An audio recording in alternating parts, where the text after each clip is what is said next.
ചെയ്യുവാണെങ്കിൽ ഇച്ചിരി മഞ്ഞപ്പൊടി ഇട്ടാൽ മതി, കാരണം ഇത് പിടിക്കും.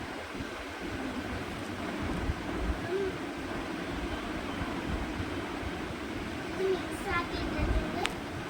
കിച്ചണിലേക്ക് പോകാം. ഇപ്പം എണ്ണ ചൂടാക്കാൻ വെച്ചിട്ടുണ്ട്. നമുക്ക് എണ്ണ ചൂടാക്കിയിട്ട് ഇനി ഫ്രഞ്ച് ഫ്രൈസ് പൊരിക്കാം.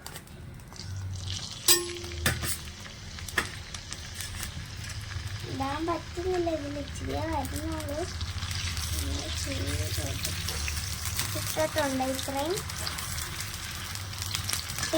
അപ്പോൾ ഗൈസ് എൻ്റെ ഫ്രഞ്ച് ഫ്രൈസ് റെഡി ആയിട്ടുണ്ട്. ഇതിൽ അപ്പം കോരി ഇടുവാണ്.